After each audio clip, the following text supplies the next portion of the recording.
कृपा बिनु मुक्ति नाही। हे गुरु तुमे मंगलमय कृपा बिनु मुक्ति नाही। धरणी मार योग्य संतान शुभं कुरुत्वं कल्याणम् आरोग्यं धनसम्पदः। शुभं कुरुत्वं कल्याणम् आरोग्यं धनसम्पदः। शत्रुबुद्धिविनाशाय दीपज्योतिर्नमोऽस्तुते। दीपज्योतिर्नमोऽस्तुते। दीपज्योतिर्परब्रह्म दीपज्योतिर्जनार्दनः। दीपज्योतिर्परब्रह्म दीपज्योतिर्जनार्दनः। दीपो हरतु मे पापम् सन्ध्यादीपनमोऽस्तुते। ओ दीपब्रह्मरूपस्त्वं ज्योतिषां प्रभुरव्ययः।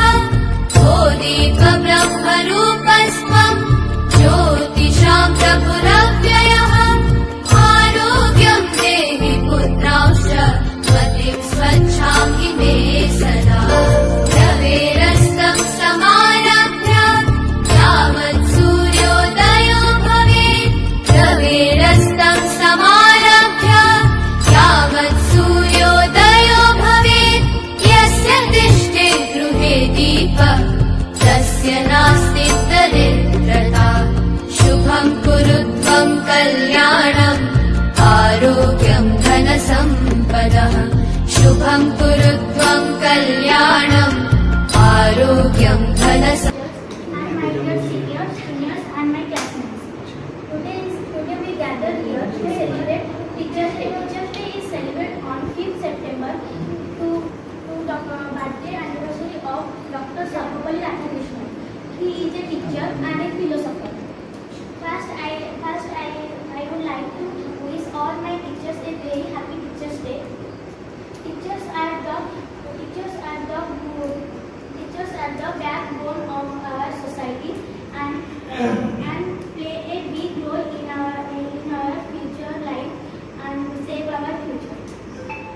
Thanks for listening my few words. Thank you.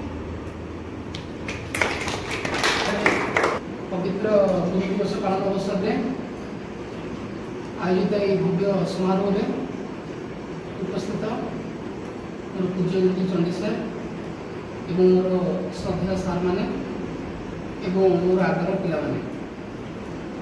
सर्वप्रथम मो अनुष्ठान शिक्षा बंधु मान तरफ अनुरोध रखी जो शिक्षा बंधु किसी कहना चाहते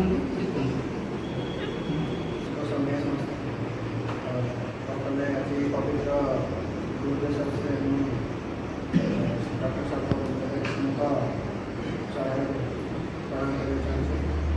उपस्थित मोर पूज्य अतरफ sir Sandeep sir Amit sir और श्रद्धा पिला आज हम समस्ते कौन थे एकाठी समस्ते प्रतिवर्ष आम सेप्टेम्बर 5 गुरु दिवस पालन कर गुरु दिवस फास्ट तात्पर्य कौन तुमने सब गुरु को पूजा कर आज गुरु को पूजा कर गुरु पूजा कर कितु केही गोटे दुखर विषय केही गुरु विषय पदे कहले यहाँ बहुत दुख लगे जड़े पिला आसिकला तुम कहूँ विपद लगे कौ किसी कह तुमको आसी सब कि तुम समस्त नर्भस हो तुम पढ़ा लाभ जो आम गोटे शिक्षा पढ़ा पढ़िया भर आम समस्त अच्छे लाभ कर कौन कथा ना कि नर्भस हो किसी कथा तो प्रथम आम तो जानते सब गुरु दिवस किसी भी किसी तुम निहत सब सार मान उपदेश नौ तेणु आज भी किसी तुम उपदेश सब सब सब टाइम उपदेश तुमको दि जाए से तुम कार्यक्रम कर कि ना तुम भल है तेणु विशेष तो किसी कहूँ है सार तेणु मुझे सार मान सान तुम प्रथम जिनस कहना चाहूँगी आज समस्त सार मान किसी खाଇବା दिए पुणी पूजा कल गिफ्ट देल तो भाव सार समस्त खुशी आम एक्चुअली खुशी हो कितु आ गोटे जिन एक्चुअली केते खुशी हो जो आम जहाँ चाहूँ तुम कर आम चाहूँ तुम लाइफ बड़ आचिवमेंट आज मुझे तुम पढ़ू क्या मान आम पिला सार पढ़ू प्रदर्शन तो सी आज ये भाया मैंने स्टेज आसिक आमको पहुँची जहाँफल आम भी कौन कर तुम जान समस्त तो केते जो मान पाखे सार जो पाठ पढ़ते समस्त तो आसिक समस्ते पढ़ुना कितु एमती हम सार इन्स्पायर करते आम भी तुम बेले छोट पिला बेले आसिक बसुँ सार बुझा करूँ कि से टाइप सार को इन्स्पिरेसन भी आम कौन हृदय को ताकू पाठ्य करके आम आज यही स्टेज पहुँचे आम भी कौन किसी ज्ञान प्रदान करूँ तेणु यह सबर श्रेय होती कौन आमको जो मैंने पढ़ी आर्ट आरंभ करके आम कॉलेज पर्यंत यूनिवर्सिटी पर्यंत जो भी पाठ पढ़ु समस्त को कौन सम्मान आम करूँ तुम भी भाव आम तुमको ये पढ़ाऊँ तापर आम सम्मान दो फास्ट आर्ट तुम तुम जान तुम पितामाता प्रथम तुमको चैलेंज देश पितामाता तुमको चैलेंज है पितामाता जी तुमको संस्कार शिखे तापर तुम जो आसिक पाठ पढ़ा समय गुरु मान तुम कौन उपदेश किसी नहीं तेणु से तुम गुरु मानिक चलुच है तेणु तुम लाइफ आरंभ रू शेष पर्यटन जो मान तुम किसी शिक्षा खाली पाठ पढ़ुं से जाट किसी ना कि मनकर मु तुम मान किसी शिखी किसी नुआ जिन तुम शिखी तुम भी मोर गोटे गुरु कारण आम खाली जाने जो मैंने पाठ पढ़ुं से गुरु आम जाट किसी शिखुचे है जहाँ आम लाइफ में कौन करें आम सफलता पाऊँ सी भी आम गोटे टाइप मार्गदर्शक सी भी आम जन तेणु ये कहना चाहूँ कि लाइफ जो सक्सेस चाहूँ you have to maintain discipline प्रति वर्ष तुमको से जिनसा कहूँ कि you have to maintain discipline तापर तुम निश्चित भाव सफलता से निहत पहुँच निश्चित भाव तुम लाइफ शृंखलित कराओ देख सक्सेस पाइबार भी वंचित करके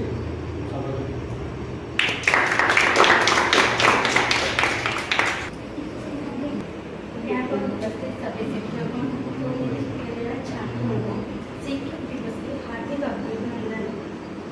आज आप जानते हैं आज बेहद खास दिन है जो कि हमारे पहले उपराष्ट्रपति और दूसरे राष्ट्रपति डॉक्टर सर्वपल्ली राधाकृष्णन के जन्मदिन से जो कि हम हर साल 5 सितंबर को मनाते हैं जो कि एक मार्गदर्शक दार्शनिक फिलोसोफर और एक महान शिक्षक थे जो कि उन्होंने अपने सारे जीवन को शिक्षक के लिए समर्पित कराया। आप सब जानते हैं शिक्षक एक दीपक की तरह होते हैं जो कि वो जलकर आपको रोशनी प्रदान करते हैं और उसी रोशनी में आपकी भविष्य उज्ज्वला होती है। हम सब जानते हैं एक आकर्षक फूलमाला और भव्य आरती सजाने के लिए कई तरह के फूल और दीपक की जरूरत होती है जैसे कि वो सुंदर आकर्षित कर सकते हैं परंतु इस सबसे विपरीत एक छात्रों की भविष्य बनाने के लिए एकमात्र शिक्षक ही वहाँ काफी होती है। जो हम सब जानते हैं कि छोटी छोटी वस्तुओं को इकट्ठा करके या सहयोग लेकर हम बड़ी चीज बना सकते हैं। इन सबसे बड़ी आपकी सफलता बढ़ाने के लिए एक शिक्षक ही काफी जो कि उनके ज्ञान और उनकी लगन और उनकी स्नेह से आपको जीवन की भरपूर करते। आशा करती हूँ आप सब ये सब मानकर आपके जीवन में आगे बढ़े। फिर से आप सबको शिक्षक दिवस की हार्दिक शुभकामनाएं जनाती हूँ।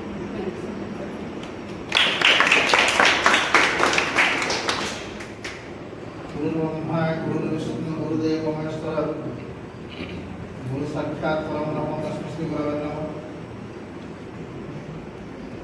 जहाँ जो महादाता है तो आज पालन करुचे गुरु दिवस तांको प्रथम शतकोटी प्रणाम।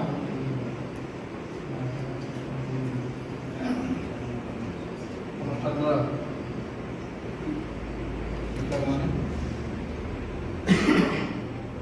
आदर पिला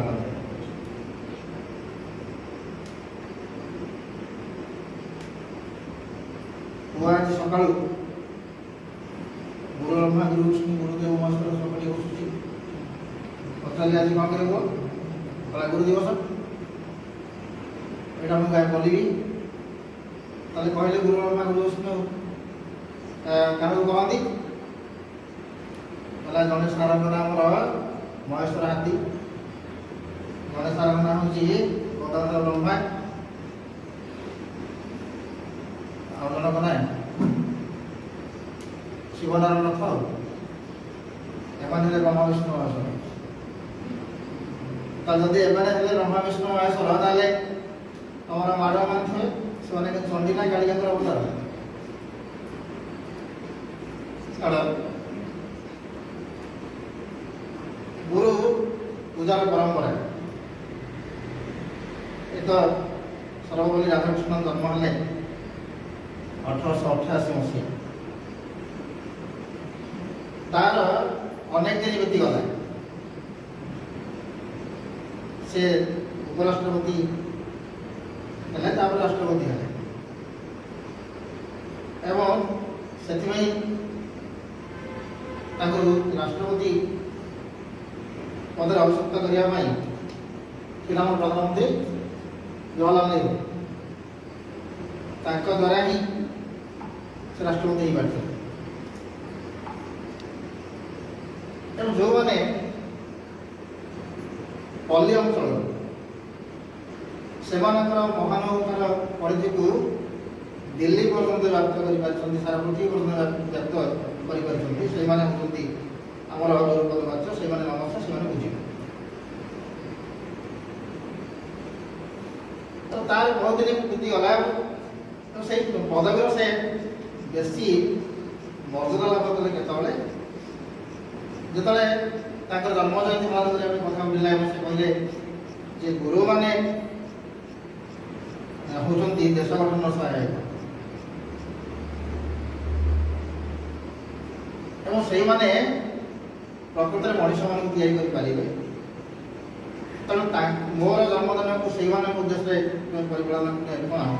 पालन कर सेप्टेम्बर 5 को मो जन्मदिन को तुम्हें गुरु मान उत्सर्ग कर 1962 मसीह आम गुरु दिवस पालन कर जदि भारतीय संस्कृति परंपरा पर निर्भर करवा देखा पुराण को जीवा भगवान श्रीकृष्ण तांकर भी गुरु थे ऋषि ये संदीपन रामचंद्र गुरु थे वशिष्ठ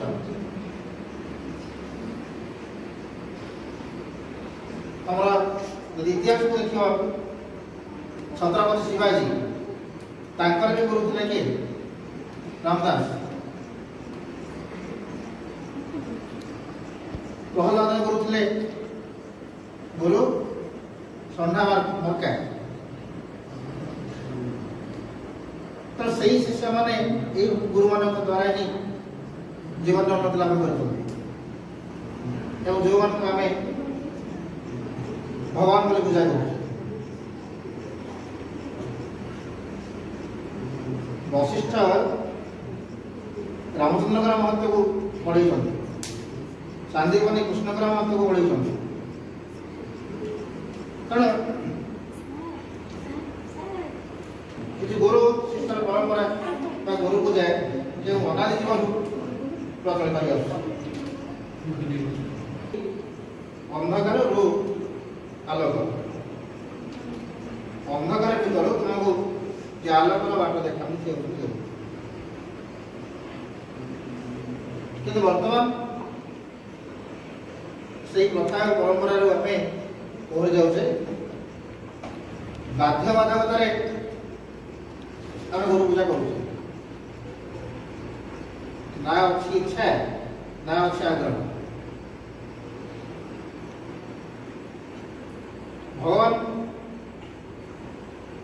हाँ जदि भगवान पूरा रागंती गुरु से ସେମାନଙ୍କର ଗୋବର ତମ ଲୋକକୁ ରକ୍ଷା କରିଦେଇପାରନ୍ତି। କିନ୍ତୁ ଯଦି ଗୁରୁ ରାଗନ୍ତି କାହା ଉପରେ ଅଶାନ୍ତି ହୁଅନ୍ତି ତାହେଲେ କେହି ବି ବଞ୍ଚେଇ ପାରନ୍ତି ନାହିଁ। ବୁଝିଲେ ରୋଷିତ ଭାଷା ବା ତମର ଅଷ୍ଟବକ୍ର ବୋଲି ଯଦି କହିବ କୃଷ୍ଣଙ୍କର ଦେଖିବାରୁ ଆଶା କରିବି ସାର୍ ଉପଦେଶକୁ ଆମେ ବାସ୍ତବ ଜୀବନରେ ପ୍ରତିକୃତ କରିବା। ତେବେ ସର୍ବପ୍ରଥମେ ଆଜିର ଦିବସର ମହାନାୟକ ବିଶ୍ୱଗୁରୁ ଡକ୍ଟର ସର୍ବପଲ୍ଲୀ ରାଧାକୃଷ୍ଣନଙ୍କୁ ଭକ୍ତିତ ପ୍ରଣାମ ଜଣାଉଛି। ଉପସ୍ଥିତ ମୋର ସହକର୍ମୀ ବନ୍ଧୁଗଣ ଏବଂ ମୋର ଅତି ଆଦର ପିଲାମାନେ, ଅନୁଷ୍ଠାନରେ ଯେତେବେଳେ ଶିକ୍ଷାର୍ଥୀ ଭଲ ପଢ଼େ ସଫଳତା ପାଏ ସେତେବେଳେ ଶିକ୍ଷକର ଗର୍ବ ମନରେ ଆସେ ଏବଂ ସେ ଆଗକୁ ବଢ଼ିବା ପାଇଁ ଭଲ ଭାବରେ ପଢ଼ିବା ପାଇଁ ଉତ୍ସାହିତ ହୁଏ। ବିଗତ କିଛି ବର୍ଷ ଧରି ଆମେ ବିଭିନ୍ନ ଘାତ ପ୍ରତିକ୍ରିୟାରେ ଆଗେଇ ଚାଲିଛୁ। ଯଦିଓ କିଛି ହଡଲ ସାମ ପାଇଁ ଆସିଛି ତଥାପି ଆମେ ମୁଣ୍ଡ ନାଇନୁ ସେଥିରେ ଆଗକୁ ବଢ଼ିଛୁ। ଆଶା କରିବି ତମେମାନେ ଯେମିତି ଏହି ଅନୁଷ୍ଠାନର ନାଁ ରହିଛି ଶିକ୍ଷାଭାରତୀ ଗୋଟେ ଭଲ ଅନୁଷ୍ଠାନ ଭଲ ଶିକ୍ଷା ପିଲାମାନଙ୍କୁ ଦିଏ ବୋଲି ଆଶା କରି ତମମାନଙ୍କ ଠାରୁ ନିଶ୍ଚିତ ଭାବରେ ତମେମାନେ ଆଗକୁ ବହୁତ ଭଲ ଭାବେ ପଢ଼ିବ ଏବଂ ସଫଳତା ନିହାତି ଭାବରେ ଅର୍ଜନ କରିବ। ଆଉ ତମେ ଯେତେବେଳେ ସଫଳତା ପାଇବ ଆମେମାନେ ନିହାତି ଭାବରେ ସେତେବେଳେ ବହୁତ ଖୁସି ହେବ। এই ପରିପ୍ରେକ୍ଷୀରେ ଛୋଟିଆ ଗପଟେ କହିବି, କିଛି ଆଶା କରିବି ନିହାତି ଭାବରେ କିଛି ଶିଖିବ ବୋଲି। ଗୋଟିଏ ମିନିଟ୍ 2 ମିନିଟ୍ ସମୟ ନେବେ, ବେଶୀ ସମୟ ନେବେନି। ସାର୍ ତ ଅଛନ୍ତି ମୋ ଅପେକ୍ଷା ବହୁତ ଭଲ କହନ୍ତି, ଭଲ ଜାଣିଛନ୍ତି। ତଥାପି ଗୋଟେ ଜାଗାକୁ ପଢ଼ିଥିଲି ଶୁଣିଥିଲି ଟିକେ କହିବାକୁ ଚେଷ୍ଟା କରୁଛି। ତ୍ରେତୟା ଯୁଗର କଥା, 2 ଭାଇ ରାମ ଲକ୍ଷ୍ମଣ ଆପଣ ଜାଣିଛନ୍ତି ଭଲ ଭାବରେ। ରାମ ଲକ୍ଷ୍ମଣଙ୍କର ମାନେ ରାମଙ୍କର ପୁରା ଏକାନ୍ତ ଅନୁଗତ ଲକ୍ଷ୍ମଣ। ଇତିମଧ୍ୟରେ ରାମଙ୍କର ବିବାହ ସରିଯାଇଥାଏ। ରାମ କାହାକୁ ବିବାହ କରୁଥିଲେ? ସୀତାଙ୍କୁ ବିବାହ କରିଥିଲେ। ବାହାଘର ସରିଯାଇଛି, ସୀତାମାଙ୍କୁ ନେଇକି ଆସିଛନ୍ତି ସେ ଘରକୁ। ସେ ଦିନେ ଏମିତି କହିଲେ, ଆରେ ଇଏ ଭାଇ ଲକ୍ଷ୍ମଣ ଚାଲୁ ଟିକେ ମିଥିଳା ବୁଲିକି ପଳେଇ ଆସିବା। ମିଥିଳା କିଏ ରହନ୍ତି? ସୀତା। ତେଣୁ ମୈଥିଳୀ ବୋଲି ସେ ରହୁଥିଲେ କୁହାଯାଏ ମୈଥିଳୀ ବୋଲି ସୀତାଙ୍କୁ। ତେଣୁ ସେ କହିଲେ ଚାଲୁ ଟିକେ ବୁଲିକି ପଳେଇ ଆସିବା, ମିଥିଳା ଟିକେ ବୁଲିକି ପଳେଇ ଆସିବା। ସେ କହିଲା ନାଇଁ ଭାଇ ମୋର କେତେ କାମ, ମୁଁ ମୁଖେ ଯାଇପାରିବିନି, ଆପଣ ଯାଆନ୍ତୁ ବୁଲିକି ଆସିବେ। ମାନେ ଯାହେଲେ ଯାଇକି ବେଶୀ ସମୟ ରହିବାନି, ଅଳ୍ପ ସମୟ ରହିଲେ ବୁଲିକି ପଳେଇ ଆସିବା। ନାଇଁ ମୁଁ ଯାଇପାରିନି, ରାଜଘାଟ ଅଛି, ମୁଁ ଏପଟେ ରାଜ୍ୟ ସମ୍ଭାଳୁଛି, ଆପଣ ଯାଆନ୍ତୁ। ଗଲେ କିଛି ବାଟ ରାମ ଯାଇଛନ୍ତି। ଭାଇ ଟିକେ ଶୁଣିବେ କି? ଭାଇ ବୁଲିକି ଚାହିଁଲେ ଲକ୍ଷ୍ମଣ ଡାକୁଛି, କହିଲେ କ'ଣ ଲାଗିଲେ ନା ଆଚ୍ଛା ଗଲାବେଳେ ଯଦି ବାଟରେ ତମେ ଯେତେବେଳେ ଯାଉଛ ଯଦି ଗୋଟେ କୋଉ ପକ୍ଷୀର ସନ୍ଧାନ ପାଅ ତାହେଲେ ମୋତେ ଆଣି ଦେବ, ତା ବିଷୟରେ ମୋତେ ଟିକେ କହିବ। ପୁଣି ରାମ ଆଉ ଟିକେ ଆଗକୁ ଯାଇଛନ୍ତି। ପୁଣି ଏଇଟା କହିଲା ଭାଇ ଆଉ ଟିକେ କାମ ରହିଗଲା, ଆଉ ତମେ ଯାଉଛ ଯଦି କୋଉ କାଠ ଅଛି ତାହେଲେ ସେ କୋଉ କାଠର ସନ୍ଧାନ ପାଇଲେ ମୋତେ ଆଣି ଦେବ। ପୁଣି ରାମ ତନ୍ତ୍ର ହେଇକି ପୁରା ଯାଉଛନ୍ତି ମିଥିଳା କିଏ ଘର ତାଙ୍କର? ଶ୍ୱଶୁର ଘର। କି ଘର? ଶ୍ୱଶୁର ଘର। ତେଣୁ ଯେତେବେଳେ ଗୋଟେ ଲୋକଟା ଶ୍ୱଶୁର ଘରକୁ ଯାଏ ତା ସାର୍ଟଟା ଟିକେ ଅଲଗା ଥାଏ। ସବୁଠି ସବୁବେଳେ ଡ୍ରେସ୍ ପୁରା ୱେଲ୍ ଡ୍ରେସ୍ ପୁରା ରେଡି ହେଇକି ତରତର ହେଇକି ଯିବେ ଶ୍ୱଶୁର ଘର ଯାଉଛନ୍ତି। ତେଣୁ କିଛି ବାଟ ପୁଣି ଗଲେ, ପୁଣି ଲକ୍ଷ୍ମଣ ଡାକିଲେ, କହିଲା ଭାଇ ଗୋଟେ କଥା ରହିଗଲା। ଆରେ କ'ଣ ତୋ କଥା ରହିଲା? ମୁଁ ଯିବି ନା ତୋ କଥା ଶୁଣିବି? ନାଇଁ ମୋର ଭାଇ ଧର ଗୋଟେ ବୁଦ୍ଧିମାନ ଦରକାର। ତେଣୁ ଏକରେ ହେଲା ଉପକ୍ଷୀ, ତାପରେ ହେଲା କୁକାଠ, ତାପରେ ବୁଦ୍ଧିମାନ। ଠିକ ଅଛି, ରାବଣର ପ୍ରାସାଦ ଅତିକ୍ରମ କରିକି ରାମ ଯାଆନ୍ତେ, ପୁଣି ପଛରୁ ଭାଇ ପୁଣି ଡାକିଲେ। ଆଉ ଗୋଟେ ଭାଇ କଥା ରହିଗଲା, ଆଉ ନା କ'ଣ ନା ଭାଇ ଯଦି ଜୀବନରେ ମଣିଷର ସନ୍ଧାନ ପାଅ ତାହେଲେ ମୋତେ ଟିକେ ଜଣେଇବ। 4ଟା ଜିନିଷ ମୁଣ୍ଡ ଭିତରେ ପଶିଲା। ଭାଇ ମୋର କହିଛି, ତା କଥା ନିହାତି ରକ୍ଷା କରିବି, ବୁଲାବୁଲି କରିବି, ତାକୁ ଆଣିକି ସନ୍ଧାନ ଦେବି। ସେ ଯାହା ବି ହଉ ଅଗତ୍ୟା ରାମଚନ୍ଦ୍ର ଚାଲିଲେ, ବନ ଭିତରେ ଯାଉଛନ୍ତି। ଗଲାବେଳେ ବ୍ରାହ୍ମଣ ବସି ଭେଟିଲେ। ଯେ ବନ ଭିତରେ ବ୍ରାହ୍ମଣକୁ ଭେଟିଲେ, ବ୍ରାହ୍ମଣ ତ ଜ୍ଞାନୀ ଗୁଣୀ ଲୋକ ହେଇଥିବେ, ତାଙ୍କୁ ଟିକେ ପଚାରିଦେବା, ଆଉ ମୋର ତ ଜ୍ଞାନ ନାହିଁ, ତାକୁ ପଚାରିଦେବା। ଭାଇ ପଚାରିଲେ କ'ଣ ଭାଇ କଥା ଉପକ୍ଷୀ? ବ୍ରାହ୍ମଣକୁ ପଚାରିଲେ, ଆଚ୍ଛା ଆଜ୍ଞା ଟିକେ ଦୟାକରି ମୋତେ କହିବେ କି ଉପକ୍ଷୀ କାହାକୁ କୁହାଯାଏ, ଏଟା କୋଉଠି ସନ୍ଧାନ ମିଳିବ? ସେ ବ୍ରାହ୍ମଣ କହିଲେ ଯୋଉ ପକ୍ଷୀ ନିଜ ଘରେ ନ ରହି ପର ଘରେ ବାସ କରେ ଉପକ୍ଷୀ। ଉତ୍ତର ପାଇଗଲେ, କହିଲେ ଯାହା ହଉ 4ଟା ମୋତେ ଗୋଟେ ଉପରେ ମିଳିଗଲା। ଆଉ ଚାଲେ ପୁଣି ଟିକେ ଗଲେ ଆଉ ବର୍ତ୍ତମାନ କରିବା। ବ୍ରାହ୍ମଣକୁ ଟିକେ ପଚାରିଦେଇ ପଛନ୍ଦ ବାବା ତାଙ୍କୁ ଟିକେ ପଚାରିଦେଲି। ପୁଣି ପଚାରିଲେ, ଆଜ୍ଞା କାଠଟା କୋଉଠି? ଗୋଟେ କାଠ ତ ମୁଁ ଜାଣିଛି, କୋଉ କାଠ କ'ଣ? ତେଣୁ ବ୍ରାହ୍ମଣ କହିଲେ ଅମୃତଭଣ୍ଡାର କାଠଟା କୋଉ କାମରେ ଲାଗେନି। ତେଣୁ ଅମୃତଭଣ୍ଡାର କାଠଟା କୋଉ କାମରେ ଲାଗେନି, तेणु कुकाठ बोले कहुए ये गला दुईटा उत्तर तापर ये आउ गोटे प्रश्न पचार काले उत्तर से जानी से कहले आज्ञा जंगल भितर एत बुलिकी आसिली मो भाई कहते धेनु तो धेनु को देखिली धेनु तो पाइली केते गाई चौथुले ता भीतर धेनु भी नथिले धेनु क्या कहबे तेणु से ब्राह्मण कहले जो माँ निज क्षीर को माने निज छुआ को क्षीर न दे निजे से क्षीर खाई दे थाए गला उत्तर पाई गले तीनटा पाई गले कहला जो तो पचार देबी और जहाँ वो पचार देबी गोटे लास्ट क्वेश्चन माने उत्तर पचारे ब्राह्मण को जे आज्ञा मनीष क्या कहबे से ब्राह्मण उत्तर देले जे बिना निमंत्रण आतिथ्यता ग्रहण करबा आतिथ्यता ग्रहण करबा जाए पर घर को मनीष कहते साइंस साइंस उठी गला रामचंद्र मन को अरे हे मत तो ससुर घर डाकी ना मु तो मन इच्छा चली नाई रे बाबा आउ ससुर घर जीवन तेणु अधा बाटू से घर को फेरिले फेरिला लक्ष्मण गुरुटी पचारे भाई जो कथा कहते सब मन किए आसी सब गुड़ा मत कहीपर सब बुझेदेले अगत्या जो से भूल करने जाऊे से निजे जापारे जे मनीष कौन निज गुरु से नहीं गले से भाविले मनीष क्या कहुए तेणु ये गोटे सामान्य गप था छोटिया गपटे था सम्यक महत्वाणी आउ गोटे कथा आम लक्ष्य रखा गोटे स्त्री लोक गोटे सापटे पाली स्त्री गोटे सापटे पाली आम समस्त किए माने बिलुआ माने किए कुकुर पलाऊे किए बिले पलाऊे किंतु सी कौन करता सापटे पाली ये सापटे पाली सापटा धीरे धीरे बड़ है ताकू से क्षीर सर कदली जहाँ साप देला धीरे धीरे बड़ हो गला किछि दिन पर कौन है ये जो स्त्री लोक एवं साप हाँ स्त्री लोक एवं साप गोटे बिछण शुंती तो बिछण से चाउटी घरे एकाठी शुंती किछि दिन पर से देखला सापटा किसी खाऊनी स्त्री लोक देखला सापटा किसी खाऊनी भल कथा छोट सापटा बड़ कली सापटा किसी खाऊनी तापर एमती दिन से जन पचार जन विद्वान लोग से पचारा जे आज्ञा सापटा जो पिला बेल रखी सापटा बर्तमान किसी खाऊना कहीं से कहला सापटा खाऊनी एपाई से तो ऊपर सबुदिन चढ़ी रोचे से निजक मापुची तू केते बड़ हो गलुनी मो माने मो पार्टीर माप केते जहाँफल मत गिड़ी पारि तेणु माछ माने से सापटा खाऊनी गोटे हिसाब कर चलती केते बेले मो पार्टी तुमको मुझे गिड़ी तेणु कहवा तात्पर्य है बेले बेले निजर लोक मैंने आमर अजाणत आमर अनिष्ट करते आम सब सजग रहा आम भावुए निजर एकाठी बसुचे एकाठी खाऊे एकाठी पीछे एकाठी शोचे एकाठी मौज मस्ती करुचे कि बेले एमती आसे से लोकटी भीतर आम चेयर काटते धन्यवाद आशा रखी अनुष्ठान छात्र छात्री मैंने आहरी सफलतार चिड़ी चढ़ अनुष्ठान में आहरी आगे सुना आलोक शिखार तुमे तो इंगित तुम्भ पाई जन्म मोहि आलोक शिखार तुमे तो इंगित तुम्भ पाई जन्म मोहि अंधार पथरे तुमे तो लौड़ी अंधार पथरे तुमे तो लौड़ी अंडाले चालुछि मोहि हे गुरु तुमे मंगलमय कृपा बिनु मुक्ति नाही तुमे अखिलर तुमे